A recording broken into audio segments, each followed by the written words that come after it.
Okay, so welcome to the Diplomat with Stephen Taylor and Roleta Lebelo, because I'm going to take you back to a situation before Roleta where you said that you are going to interview me, the Consul General of South Africa in Germany, and here you are, the beautiful lady herself. So I'm just going to keep quiet and hand my show over to you. Yeah, we make promises, so we must keep those promises, Stephen. That's right. That's And, right. and as I said, here we are indeed. I just thought that the spotlight must be on you because you're always putting the spotlight on all diplomats around the world. No, thank you so much. That means a lot. Wow. And out of all the interviews I've done, don't tell anybody this, don't quote me on this, but yours was by far the one that got the most traction. So well done. It seems like I have that effect in all that I do, and in the interviews that I do, they are either the most watched, the most shared, or whatever. I don't know why. African child, I love it. Yeah, but I really would like to find out a few things about you, Stephen. I mean, Okay. first on how you grew up and where do you exactly come from, Stephen?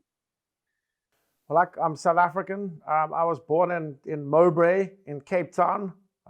Small little clinic there. I think that's still open right now. I was born to my mom, Lisa.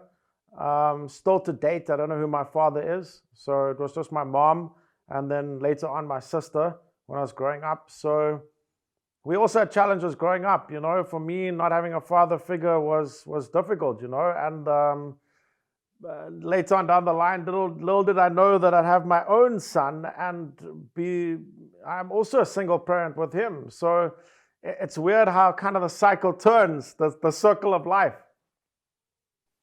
The cycle of life is quite amazing, Stephen, but I must say that you are doing a great job with your son.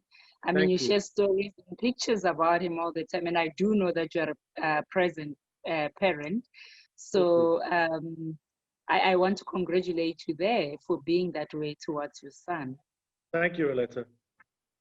Yeah, but I know that you are also interested in the lives of diplomats around the world. Yes. And exactly what we do. I know also you're interested in activism overall. Yes. Tell me a little bit about that. Why? Why that? Well, growing up, I've always had a different outlook on life because, you know, as I'd say a white person, we kind of grow up in a different culture and a different way of upbringing. But I stepped aside from that and thought, you know what, but I don't want to be like just learning about that way of life. I want to learn about all ways of life and different cultures, different people. And that's why I decided, you know what, but I don't know. In a way, when I was young, I knew that I was different in a way because I never conformed to the norms of ways of doing things. So when I was 15, actually 16, I started a Leo Club, which is a youth organization helping youth and developing them. And that's still going at the moment. It's part of the Lions Club that was in my community. And ever since then, I've just like tried to do as much as I can to help people and to make positive change and try and impact other people's lives, because we all are able to help one another in different ways because we're all talented in different ways. And I think that's where we kind of miss the boat sometimes as people, that we're too focused on silly things rather than focusing on one another. We can really do so much helping one another and making a difference. So that's where my role in society is. And I mean, you must know that, Roleta, I get inundated with emails and calls and messages, people asking for help, but I always try and do my best to help people where I can, because I think that's our role. We need to love our brothers and sisters, no matter what color they are, no matter what gender they are. We have a role to play in society. Wow, that's actually very profound what you just said, and I do believe that what you have been doing and what you continue to do, Stephen, touches life, because indeed, as you say, from a young age, you decided that you are going to make a change. And I believe that the change comes from the things that we deliberately and intentionally decide to do. Yes. in the space of journalism, a lot of journalists or a lot of media would only cover the worst about what happens in South Africa, around the world, and everything. Yes. You decided that you are also going to look for those good stories, and you are going to tell those good stories. Why? Why only focus on the good? Because I think there's so much negativity in the world at the moment. And I mean, whenever I sometimes we open Facebook and we just see so much negativity. I mean, rape, murder, which is a reality. We can't sidestep from that. But there is so much negativity in the world, and I think we do need positivity. We do need some good now and then, and especially during COVID-19, it has taught us that we do actually need to be united and one as people. And that is why the Diplomat Show for me is important, because they are different people from different countries, different cultures, and we need to learn from one another so that we can understand one another a lot better.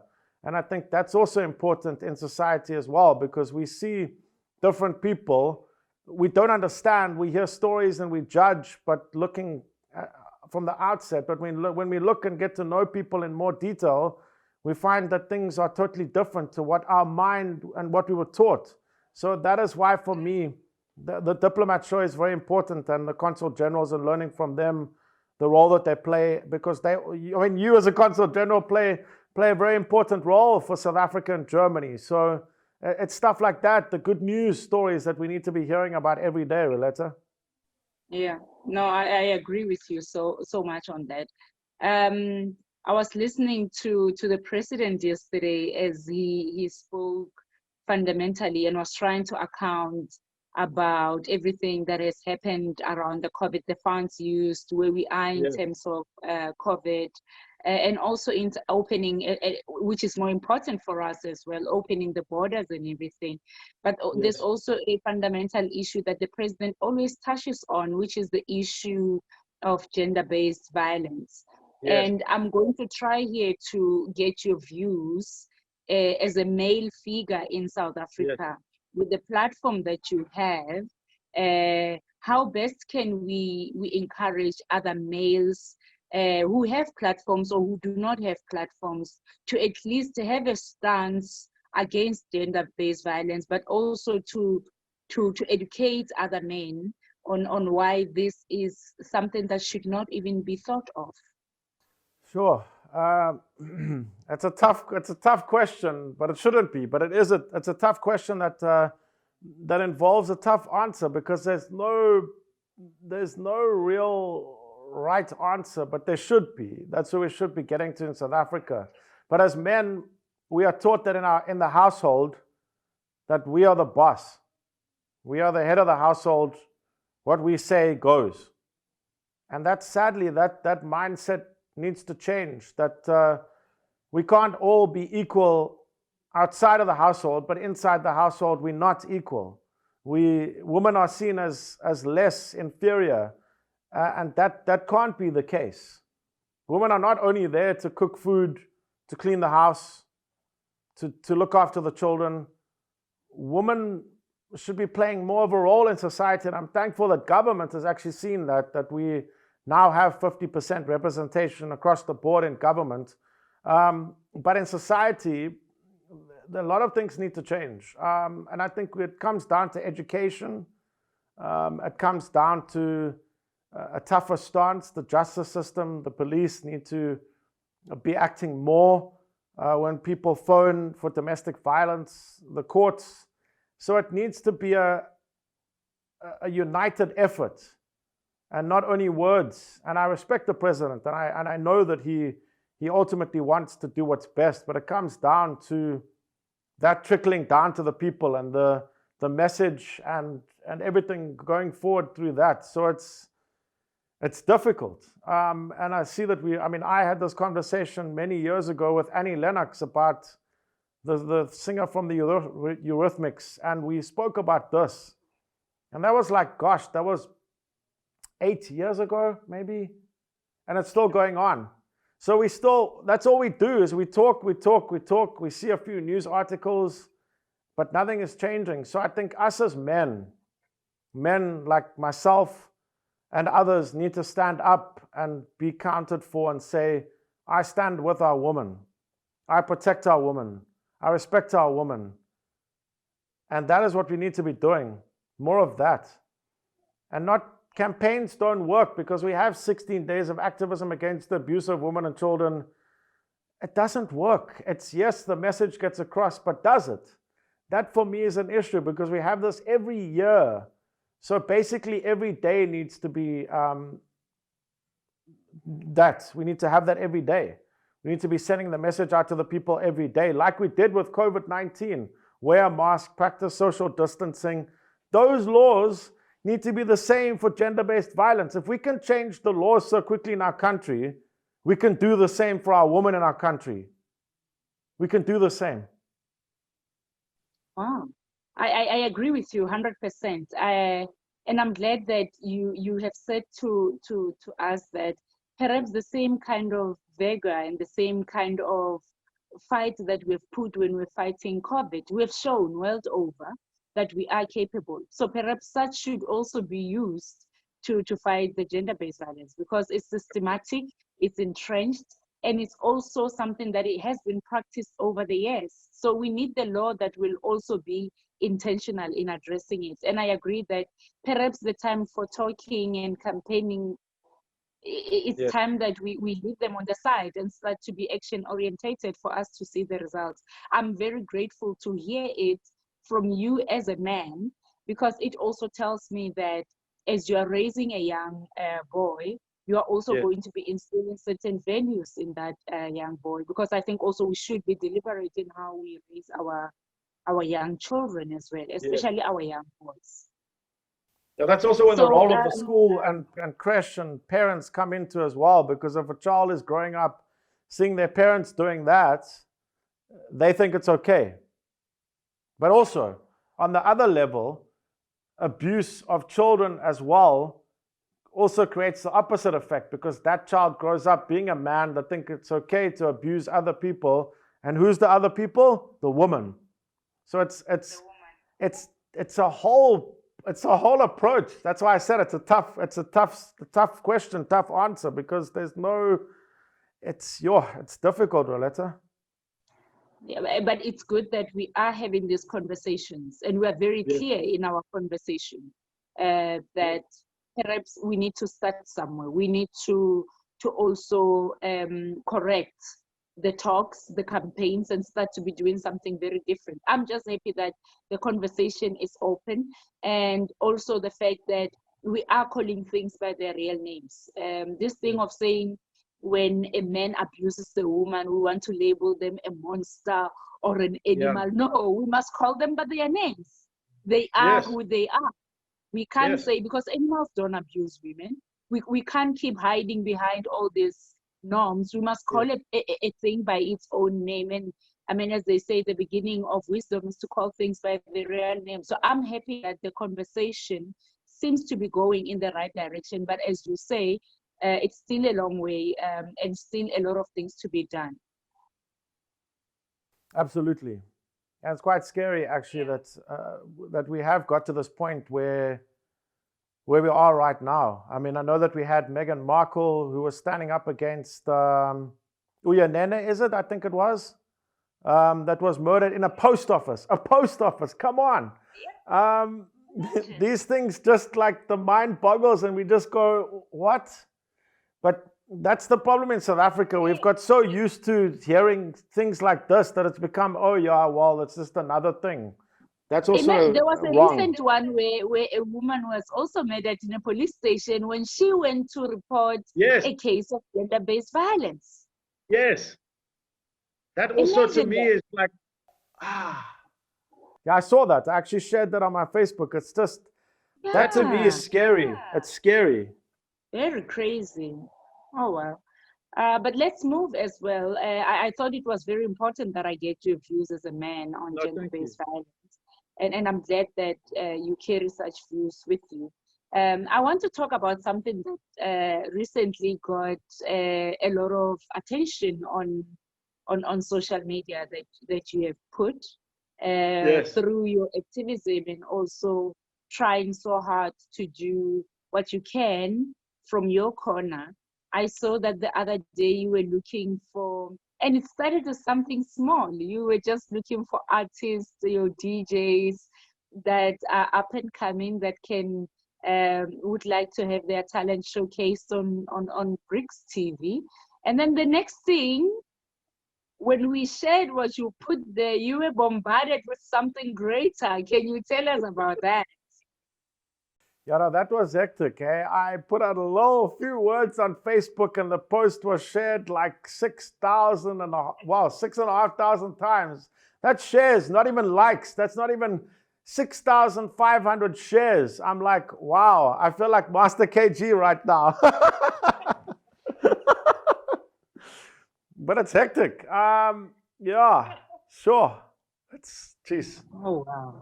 So how Okay. far is that? Can you tell us exactly the kind of responses you got, the kind of talent you have witnessed in those responses, and now how far is the process now, or what is it that you're going to do about that overwhelming response that you got? Yes, the post that I shared on Facebook and the message that I put out was just a few words. It was just crazy how the response was. The post was shared like 6,500 times, which was, to me, just crazy and insane. That's not even likes, that is shares. That is, wow.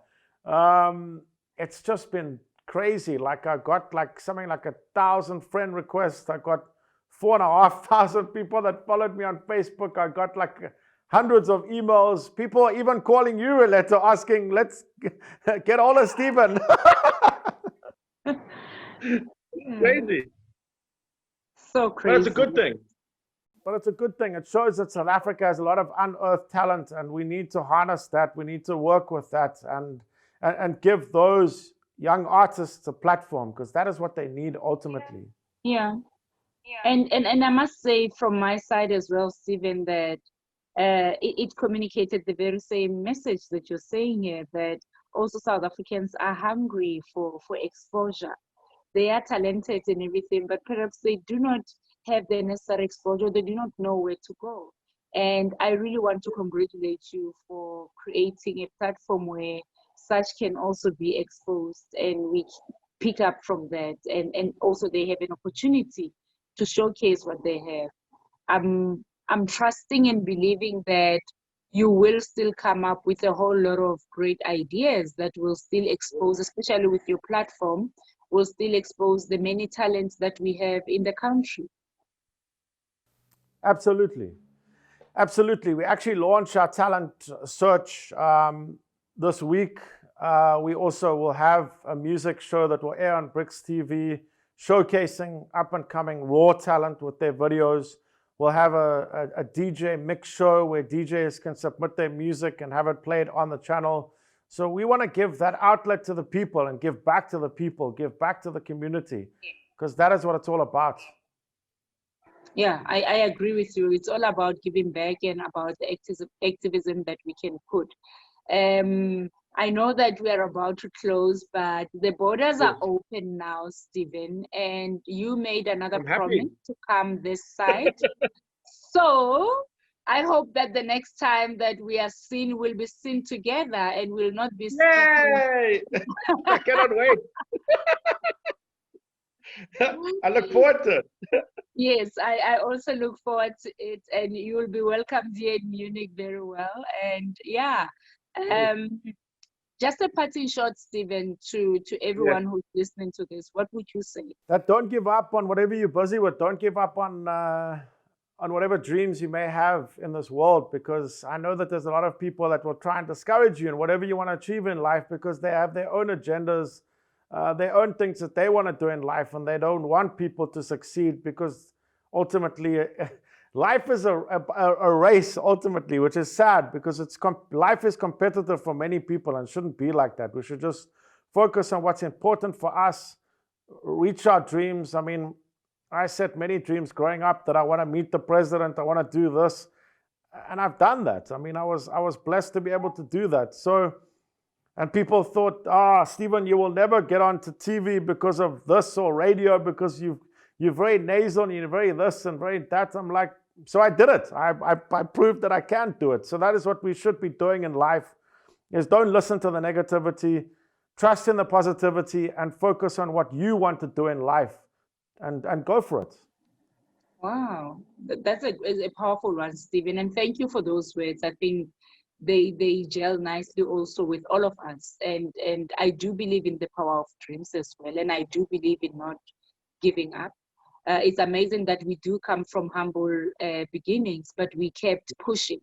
So this is the Yes. story for every African child out there, that they must continue pushing, they must never give up, and they must never listen to negativity at all. Yes, thank you so much, Stephen, for Absolutely. talking to me and for Well, thank agreeing to you. this interview. I'm glad you did, and I hope I did a good job in doing this interview. You But did. thank you so much for availing You yourself. did. And until next time, No, thank you. keep well. Thank you so much, Roleta Lebelo, the Consul General in Munich, in Germany for South Africa. Thank you, Roleta. It was amazing, man. You are a shining light and somebody that I love so much, man. So thank you so much. You're an amazing woman. Thank you so much, Stephen. Thank you. We'll chat soon. Keep well. All right. God bless. Okay. Thank you. Okay. Bye-bye. So there we go, another interesting episode of The Diplomats with Stephen Taylor here on BRICS TV. Thank you for taking the time out and joining us. And please interact with the show at Stephen Taylor SA on Facebook, Twitter, and Instagram. And I want to thank my amazing editor, lady behind the scenes, Akona, who is also a very talented young DJ herself. So we thank you, Akona, and thank you to you for being a part of the show. God bless. Take care.